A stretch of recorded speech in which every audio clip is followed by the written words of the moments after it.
I was always taught that my performance was 80% mental. Have you heard that before? Well, all of a sudden after brain surgery, you start to think a little differently. So I remember one day I skated up to my coach at hockey practice, and you could already hear him thinking, oh man, these goalies, what are they doing? And I said, Coach, I have a question.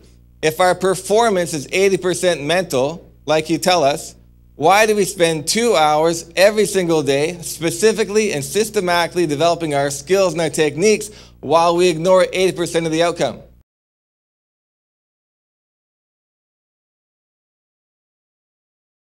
And I truly believe in education, and as I begin to really learn about myself and understanding the laws and principles that really govern our lives, I started to see that regardless of where we come from, that we all have the same things in common.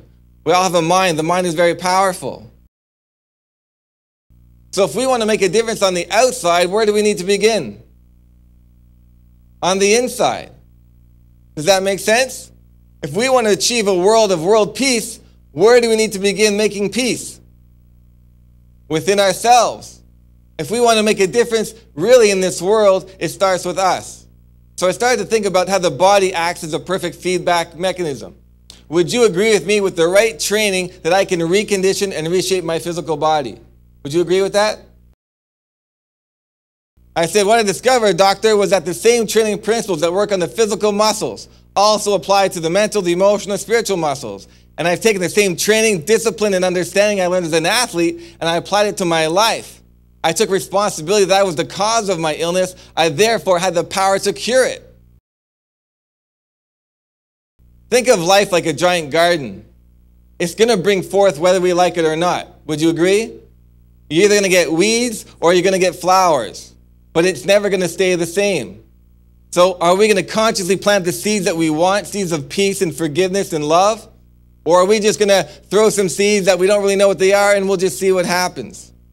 Because it's up to us to step up to the table, to live our lives consciously, to prepare and condition ourselves on all levels. Because the body is so great and such a perfect temple that it gives us feedback not just to our physical well-being, but to our mental, our emotional, and our spiritual well-being. You cannot fool your body. It gives you perfect feedback all the time. If you go to the gym and exercise, do you get results? You do, whether you're skeptical or not. And if you don't go to the gym, do you get results? You do. You may not like the results, but you're going to get results whether you like it or not, because the body is a perfect feedback mechanism.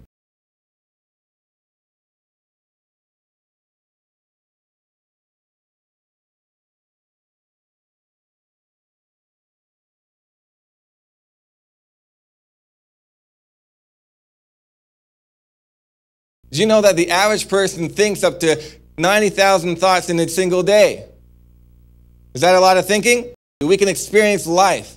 And that's when I discovered that everything we need, we already have. That we must simply learn how to use what has already been created within us. Look at the amount of preparation and conditioning that goes into a game of hockey or a game of football, and look at how most people live their lives. What do?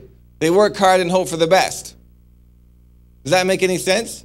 Can you imagine some of the greatest coaches in the world, like, I love being down here in Southern California, like a John Wooden, right? Or Vince Lombardi saying to his players, okay, guys, I don't know what the purpose of the game is. I don't know what the rules are. I don't know who the competition is. We're not prepared. We're not in shape.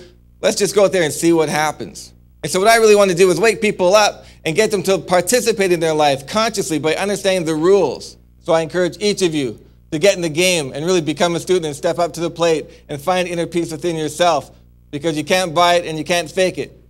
It has to come from within, and that's the beauty of life.